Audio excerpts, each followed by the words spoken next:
Hello sa inyo, another weekend na naman. Mahilig ka bang mag food trip? Mahilig ka ba sa street foods? Kailangan pumunta dito. Ugbo, Tondo, Manila.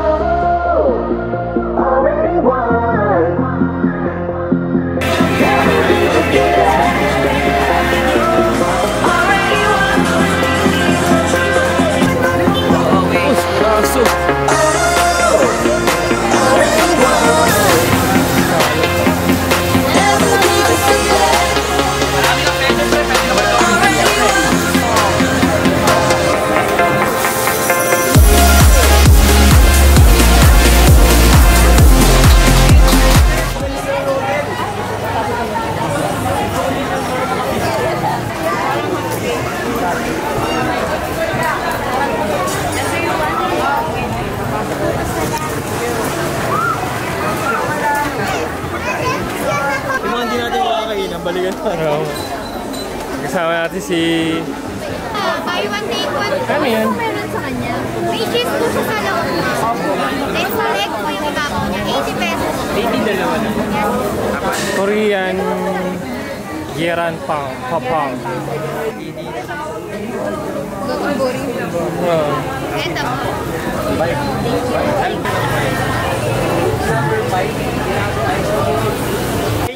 Try nyo na po.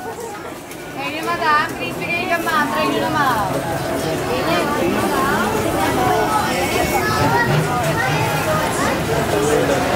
Anong binili mo? Ano?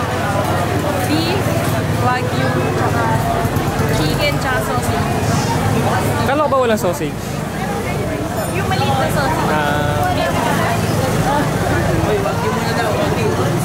Saan tayo kakain? Sa dulo. Ang ginawa naming diskarte dito, from the start ng ugbo, bibili muna kami ng lahat ng pagkain na nagustuhan namin. Tapos pagdating sa dulo, sa medyo onti na lang ang tao, doon na lang kami kakain. Tapos pabalik na lang. Kuya sa 20 Hindi. Kain tayo doon, tapos pabalik.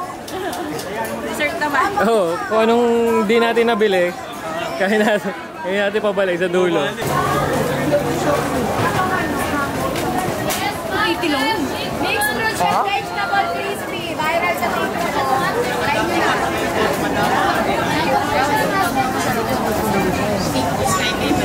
Sir, seafood, sir. Sir.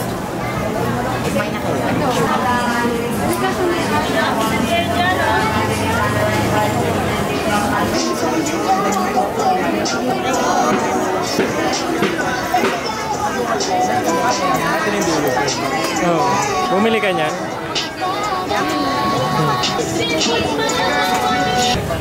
Ano yan binibili mo ni? May doon. Ha? Wala na?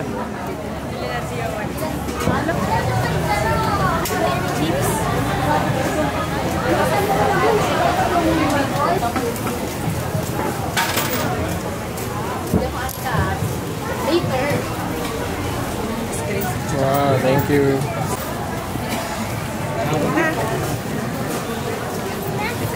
Ano yung binili niyo to?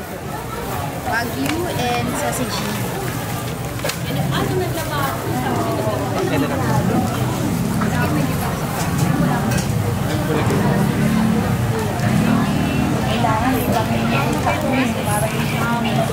Wagyu and sausage. Wow. Yung masura dito, para isa kami. Iwan. Sarap niyan, no?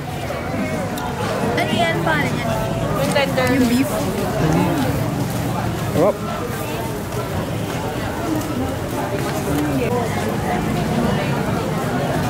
Yummy.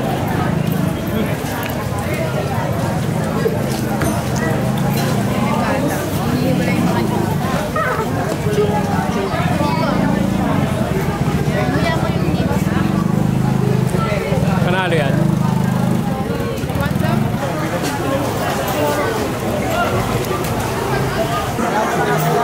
Mamaya.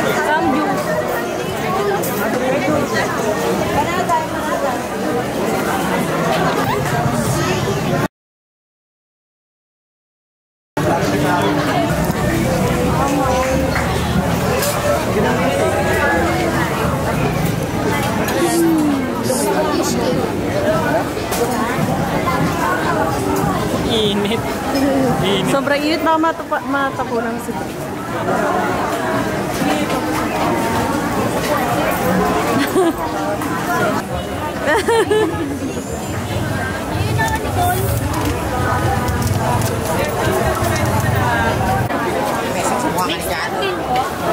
Wala na ako narinig sa kalok.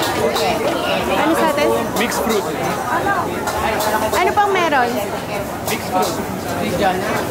Magkano po yung mixed fruit? Ito sa amin. Anong challenge? 1,000 pesos. Hani? Sobra-sobra. Kahit dalawa pa eh.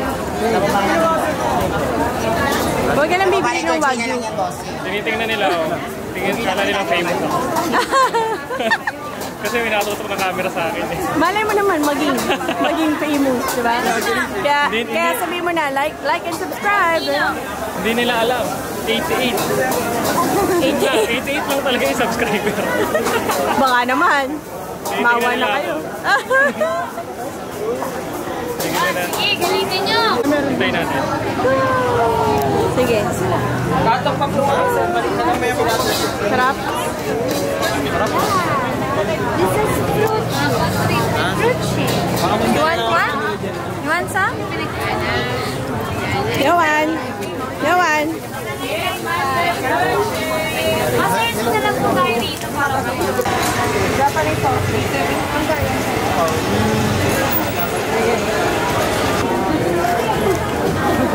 Paano mo siya marirecommend kainin ko yan?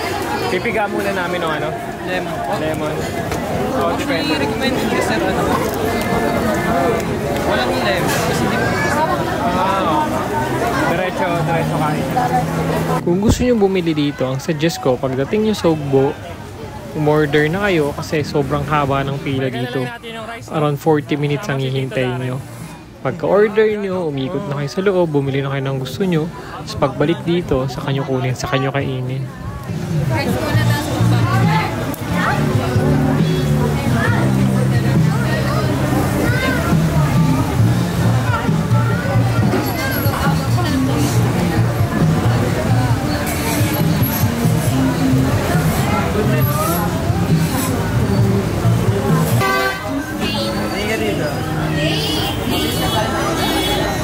Paano kinakain yan? Paano kinakain? Hindi ko lang alam. Ay, hindi tayo ng kutsara pala. meron.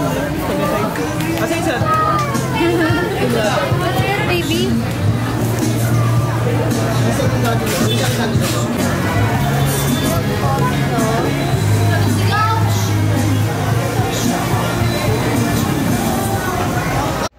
At doon nagtatapos ang adventure namin sa Ugbo. Ang masasuggest ko, kung gusto nyong mas onti ang tao, dapat pumunta kayo ng weekdays, wag weekends. Nung pumunta kami dito, weekends, makikita nyo naman doon sa mga video, sobrang daming tao. Pero sanay naman kami sa run and gun na kainan at sa sobrang daming tao. Kaya na-enjoy namin yung stay namin dito, yung food trip namin dito sa Ugbo. Kung meron ka 1,000 peso dito na dala, busog ka, sigurado ako. Kasi tingin namin, pasok siya sa budget. Comparing dun sa lasa niya, saka dun sa presyong babayaran mo, sulit siya. Marami ka kasing pagpipilian eh. May protein, may meat, may seafoods, may dessert, may mga drinks. At pinakita nga ako dito eh, butterbeer. Kaso hindi na kami nakabili. Kasi parang pasara na ata sila nung mga panahon yun. Ang wala dito sa Ugbo ay alak. Na which is tingin ko good thing. Kasi kung nagbebenta sila ng alak dito, tingin ko maraming malalaseng at kung may mamalalaseng baka magkaroon lang ng gulo. Kaya tingin ko good thing yun na walang tinitindang alak dito. Food tripan lang talaga.